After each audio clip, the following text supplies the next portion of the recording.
Hello, boxing fans around the world. Thank you for joining me once again here on Talk and Fight for another episode of Boxing News Today. Sorry for the brief delay, but we were having a moment of silence for a wonderful referee. Lane Mills sadly passed away. Legendary referee. Mills Lane is famous for his "Let's Get It On" tagline, and certainly a Hall of Famer. Let's have a quick look. He said, Lane officiated at a multitude of major fights in the history of the sport, including more than 100 world championship bouts during the 70s, 80s, and 90s.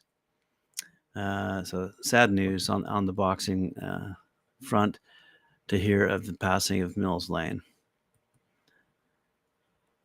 On the brighter side of life, newly crowned WBA bantamweight champion of the world, Nina Hughes, has signed a long-term promotional contract with Eddie Hearn's Matchroom Boxing.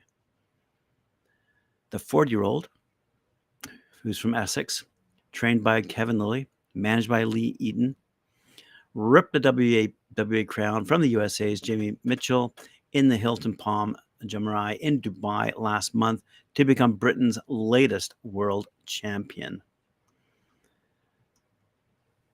It was an amazing feeling being crowned world champion, said Hughes. It made all the hard work and sacrifices over the years worthwhile. My dreams had finally become a reality.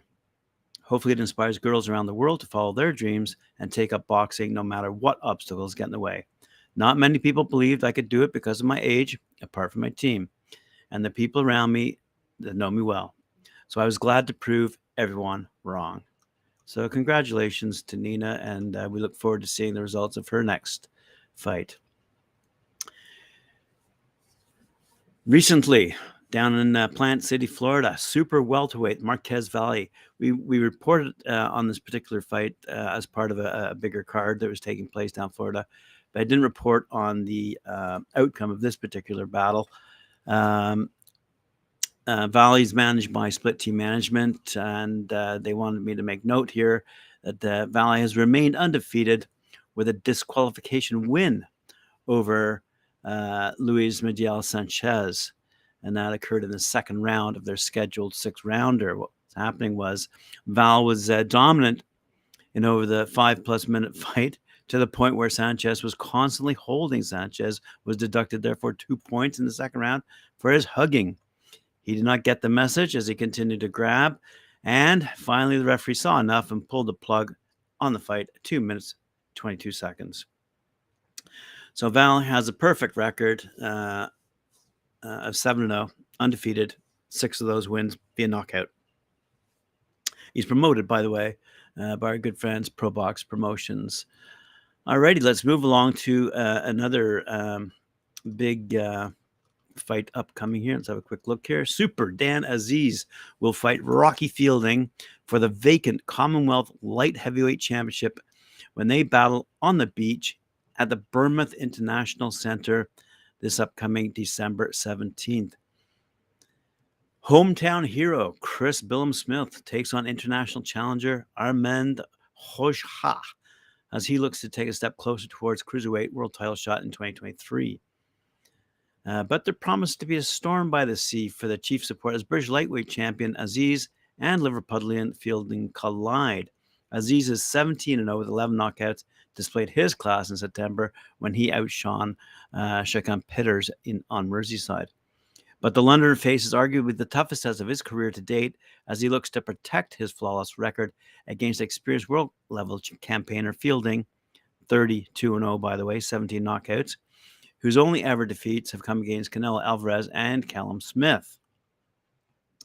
Joining Aziz and Fielding on the bill is lightweight star Corey Gibbs, who faces Irish fighter Victor Rabai. Steve Drago Robinson, 5-1 with 3 knockouts, will look to upset the undefeated Glasgow Warrior Nick Campbell, who's 5-0. When the hard-hitting heavyweights meet, did I say heavyweights? New heavyweights on the horizon meet on the undercard.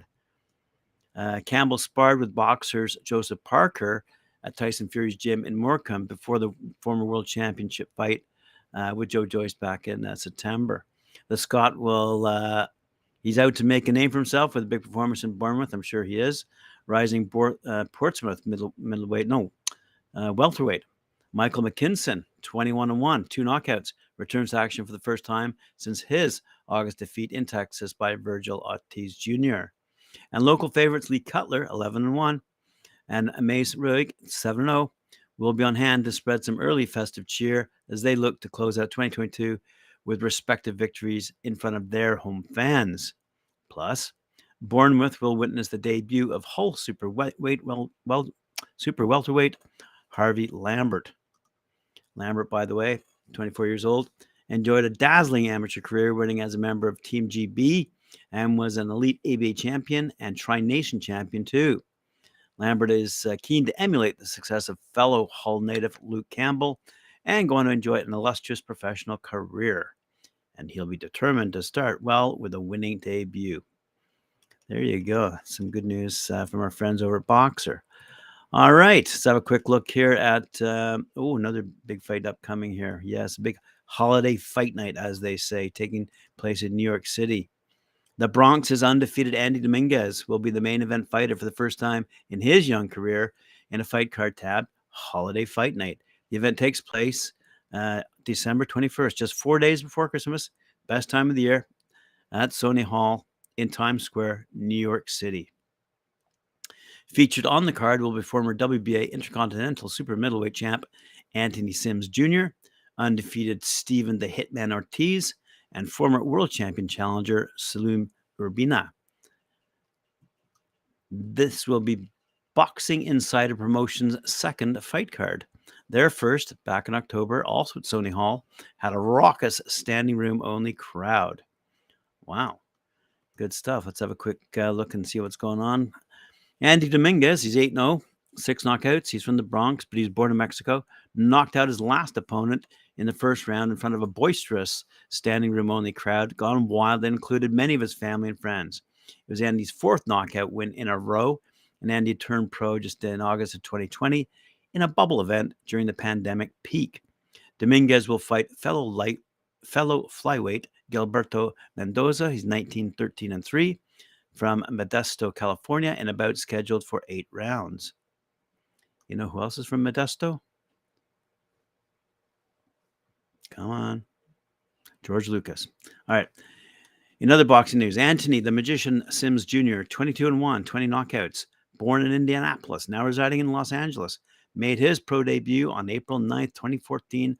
Following a stellar career, he rolled through his first 20 bouts, which earned him a January 30th, 2020 WBO Latino super middleweight title fight, which he lost by split decision. He would, however, rebound in his next fight, winning the WBA Intercontinental super middleweight title on August 13th, 2021, with a 9th round stoppage. So, on December 21st, Sims Jr. will fight Anthony Todd, who's 14-6, and he's fighting out of Atlanta, Georgia, and it'll be an 8-round middleweight bout. Stephen Hitman Ortiz, 12-0, undefeated, 3 knockouts, born and raised in Philadelphia, made it to the Golden Gloves national semifinals in 2014 before turning pro in February 2015.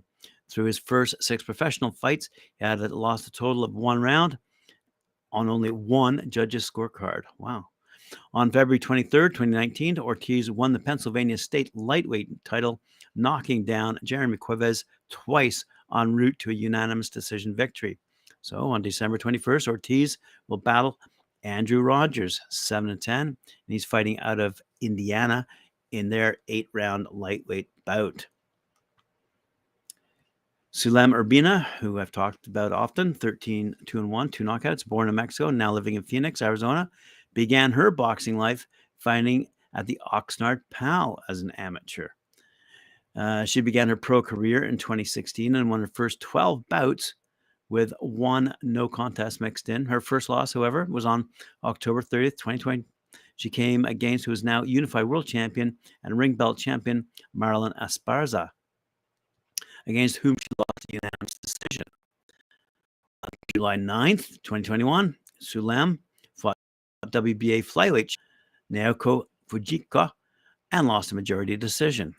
On December 21st, Sulam battles in Daya Smith, who's fighting out of Dallas, Texas, in an 8-round super flyweight bout. Not to be missed. Finally, Elon El Leon de Jesus, probably de Jesus, 4-1 from Dunkirk, New York, made his professional debut on December 18th, and he will fight in a 6-round bantamweight bout, I guess, with an opponent to be announced at a later date. Alrighty, over to the featherweight battle that we've all been looking forward to. It's going to take place on the undercard of the Terence Crawford fight against David Avnesian, coming up on December 10th down in Omaha, Nebraska. Arnold Khegai, hope I got his name right. He's 18-1-1, 11 knockouts. He fight in Ukraine, and he's ready to make his pay-per-view debut. So let's have a quick look here. He's up against, by the way, Eduardo Baez, who I focused on and highlighted the other day. And with respect to his training camp, Kagi, maybe? Send in your notes there as to how I'm pronouncing that. Kagi, I believe. Anyway, I've been waiting for this type of moment my whole career. I'm thankful for the BLK Prime for putting me on this card. I'm giving it all in the gym. I've had some incredible sparring partners to get me ready for this fight. I'm in tremendous shape, and I'll be ready at my best on fight night. With respect to his matchup, he says Eduardo is a very good fighter. He's the type of guy who could be a world champion. I thought he was beating Manuel Navarrete before he got caught. This is the type of fight that puts me in conversation as a top contender in my division. I think we're going to give the fans the best fight of the night. I would hope a win could bring in good fights with guys I'd like to face, such as Robaisi Ramirez, Isaac Dogbo, and other top fighters. I like to face the best fighters in the world, and a big win over a credible opponent like Baez should open the door for those types of moments in my career. Good for him. If you want to pop along to boxing247.com, there's some pretty, actually the very first photograph. In the background, you'll see a sign that says "No photography." And so here's a picture of our young fighter. Quite a few pictures, quite frankly, on boxing247.com. I invite you to go take a look. And finally, with respect to that fight, we have some quotes here from Terence Bud Crawford himself. Undefeated, 38-0, as we all know, 29 knockouts. He's looking to take on WBO number 6 ranked challenger, David Avnesian. Okay, as I said, down in Omaha, Nebraska. Let's have a quick look at some of his quotes. Business as usual, he says. It's great to have a fight date and a goal to work toward. I have a solid group of guys who are pushing me every single day, and we have a close-knit community during camp. This is one of my best camps. I'm motivated to put on a show for my fans, and they have my back from the start of my career. Dave's a good fighter. He's on a good winning streak, and beat a guy in the over in the UK, and Josh Kelly, who people thought was going to be a star. I have to train like I'm facing King Kong on December 10th because Avnesian has everything to gain and nothing to lose. I know he's going to bring everything on December 10th, so I'm not looking past him. This will be the best Avnesian, so I have to be the best Terence Crawford. My goal is to remind the world that I'm the best fighter on the planet, so everyone needs to tune in on the new BLK platform. I'm fighting not just to be the best, but to give fighters fair and equitable treatment in negotiations moving forward. Surely a comment with reference to Bob Arum. Anyway, there's some really cool photographs over on boxing247.com. I invite you to go take a look at Bud as he's working out, preparing for his big battle coming up on December 10th. And that, my friends, out there in the boxing world, is all the news fit to print today. Thank you very much for joining me here on Talk and Fight. Remember to like, share, subscribe, hit that notification bell, and I'll see you later on at 4 p.m. when we join Mike Orr and Cedric Ben on Knuckle Up.